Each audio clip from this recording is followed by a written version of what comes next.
नमस्ते दोस्तों, मैं फिर से आ गई हूँ। अभी मैं मौजूद हूँ तो लासा के पोदाला महल के सामने एक स्क्वायर में हूँ और मेरे साथ अखिल जी है। अखिल जी तो आज हमारा विशेष मेहमान है, क्योंकि वो तो तिब्बती पोशाक पहन रहे हैं। अखिल जी नमस्कार दोस्तों, मैं हूं अखिल और इस समय हम मौजूद है पोताला महल के बाहर। आप देख सकते हैं पीछे की तरफ पोताला महल है और आप ये भी देख सकते हैं आज मैंने किस तरह के कपड़े पहने हुए हैं। दरअसल ये तिब्बती कपड़े हैं, तिब्बती पोशाक है जो कि आज मैंने पहना हुआ है। ये पारंपरिक वस्त्र है तिब्बती लोगों का। तो आपको, मुझे उम्मीद है कि आपको ये मेरे कपड़े पसंद आ रहे होंगे।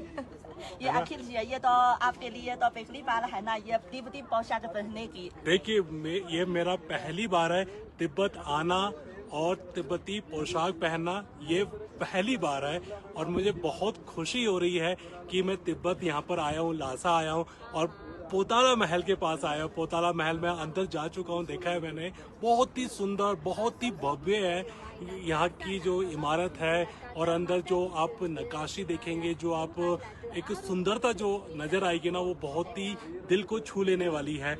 और साथ में आपके साथ जुड़कर जो बातें कर रहे हैं हम, वो भी बहुत खुशी देने वाली बात है ये। हाँ, क्योंकि मैं जानती हूँ कि न सिर्फ तिब्बती लोगों के लिए बल्कि भारतीय लोगों के लिए तिब्बत और पोताला महल एक बहुत तीर्थ स्थान है ना। बिल्कुल, और ये नीलम जी ने जो बात बोली है बिल्कुल सही बात बोली है। दरअसल क्या है कि जो पोताला महल है वो बौद्ध अनुयायियों के लिए ये एक आस्था का केंद्र है, क्योंकि आप जानते होंगे कि जितने भी दलाई लामा हुए हैं अभी तक, उनका निवास स्थान ये पोताला महल था। और ये भी आप जानते होंगे कि उनका जो शीतकालीन महल जो है वो पोताला महल था। और ये जहाँ तक मेरी इतिहास है, जहाँ तक मेरी जानकारी है, सन 1649 से लेकर 1959 तक ये शीतकालीन महल हुआ करता था। अलग अलग जो दलाई लामा हैं वो यहाँ पर रह चुके हैं इधर। तो काफी बहुत ही अपने आप में एक महत्वपूर्ण बात है ये। तो अखिल जी, हम इस सुबह तो पोताला महल का दौरा किया था। तो आप पोताला महल का दौरा करने के बाद अब क्या महसूस हो रहा है? देखिए, जो अभी बताया कि पोताला महल जाना ही अपने आप में एक सौभाग्य वाली बात है।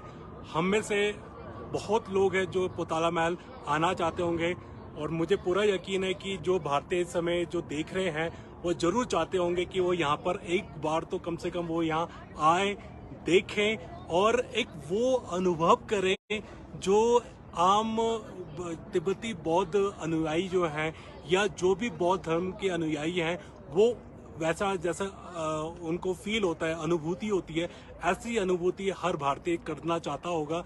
वो एक बार यहाँ जरूर आना चाहता होगा, देखना चाहता होगा कि पोताला महल किस तरह का है। और आपको एक जानकारी दूं कि पोताला महल के पास जो पोताला महल है वो 3 भागों में विभाजित है। अलग रंगों के है जी, 3 भागों में विभाजित है। एक तो उसमें लाल रंग की इमारत है, एक श्वेत रंग की है यानी कि सफेद रंग की है, और तीसरा जो है वो पीले रंग की है। जो सफेद इमारत है, सफेद जो महल है, वो दलाई लामा का निवास स्थान है। और राजनीतिक गतिविधियों जी, राजनीति गतिविधियों के लिए भी वो है महल, जबकि वो निवास स्थान है। और जो लाल रंग का जो भवन है वो धार्मिक गतिविधियों के लिए है।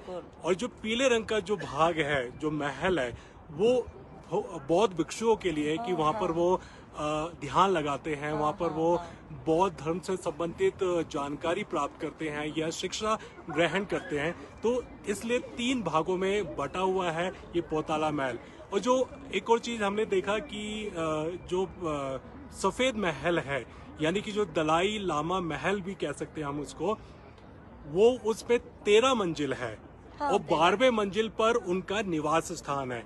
तो बहुत ही और देखा कि किस तरह से पुराना समय का वहाँ पर आपको देखने को मिलेगा। एक आपको खुद अंदर से एक फील होगा कि आप पुराने समय में वापस चले जाएंगे।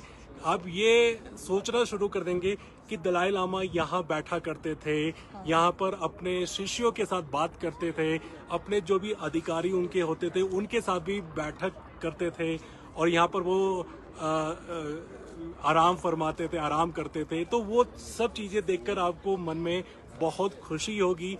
तो बहुत ही अच्छी मतलब एक अनुभूति आपको प्राप्त होगी इधर पोताला महल आकर। मैं आप लोगों को बताती हूँ कि ये पोताला महल तो पूरी तरह से मिट्टियों से बनाया गया था, इसीलिए इसमें तो ज्यादा लोग एक साथ एक ही समय में नहीं आ सकते हैं। तो एक ही समय में शायद सिर्फ 5,000 लोग, 5,000 यात्री यहाँ आ सकते हैं। देखिए जो कि आज हमने खुद जाकर देखा पोताला महल, क्योंकि देखिए पोताला महल उतना मजबूत नहीं है क्योंकि पुराना समय का बना हुआ है, उसमें समय समय पर मरम्मत की जाती है, लेकिन क्या है तब भी वो कमजोर तो रहता ही है। तो ताकि वो नष्ट ना हो, खराब ना हो, टूट ना जाए, इसको ध्यान में रखते हुए एक लिमिट लगा रखी है, सीमित है कि जी एक दिन में सिर्फ 5,000 श्रद्धालु ही यहाँ पर आ सकते हैं। पर्यटक कहें या श्रद्धालु कहें, वो यहाँ पर आ सकते हैं सिर्फ एक दिन में 5,000। तो ये चीज आता है। और एक चीज और देखा कि टिकट है 200 RMB की, 200 युएन की। अगर आप भारतीय रुपीज में कन्वर्ट करें 2200 रुपए, मतलब 11 का है तो 2200 रुपए भारतीय रुपए की में है वो एक टिकट पोताला महल अंदर जाने की। लेकिन अफसोस की बात है कि हम तो अंदर फोटो या शूटिंग नहीं कर सकते हैं। देखिए वो ये तो भारत में भी जो मंदिर हैं वहाँ भी फोटो लेना या वीडियो बनाना वर्जित है, तो नहीं ले सकते। वही चीज आपको यहाँ भी दिखाई देगा कि पोताला महल में या किसी भी मंदिर में आप जाते हैं यहाँ के भी, तो यहाँ फोटो लेना मना है। तो वो तो हम जो नियम है उसका तो पालन करना चाहिए, इसलिए फिर हमने कोई फोटो नहीं ली। सिर्फ जो श्वेत महल है उसके बाहर ही हमने फोटोज ली थी, उसके अंदर जाकर हमने कोई फोटो नहीं ली। अखिल जी, आपने भी बताया था कि चूंकि ये पोताला महल तो इतना मजबूत नहीं है, इसीलिए तो 2 बार चीनी सरकार ने 2 बार तो इसकी बड़ी मरम्मत के लिए तो बड़ी राशि निवेश की है ना? जी बिल्कुल। देखिए ये तो आप कहें कि जो केंद्र सरकार है ये उसकी जिम्मेदारी भी बनती है, क्योंकि देखिए पोताला महल जो है वो तिब्बत का एक आइकॉन है और ये समझिए कि वो एक जान है तिब्बत की, पोताला महल। और तो केंद्र सरकार जो है, जो चीन की केंद्र सरकार है, वो समय समय पर उसकी मरम्मत करती है। और अभी तक जो जानकारी मिली कि वो 2 बार अभी तक मरम्मत की गई है। सन 1896 के आसपास पहली बार करीब 5 करोड़ युएन, 5 करोड़ RMB यानी कि 50 करोड़ रुपए आप समझिए वो निवेश किया गया था मरम्मत के लिए। फिर उसके बाद सन 1994 से लेकर साल 2007 तक बारी बारी से उसमें करीब 17 करोड़ RMB यानी कि 170 करोड़ रुपए लगाए गए थे मरम्मत के लिए। तो यानी कि कुल अगर देखा जाए तो अभी तक चीन की सरकार ने पोताला महल का जीर्णोद्धार करने के लिए, उसकी मरम्मत करने के लिए, रख रखाव करने के लिए अब तक 23 करोड़ RMB यानी 230 करोड़ रुपए खर्च कर चुकी है, ताकि पोताला महल जो है वो अपनी स्थिति में बना रहे, किसी तरह का उसमें कोई नुकसान ना पहुंचे। ये चीज को ध्यान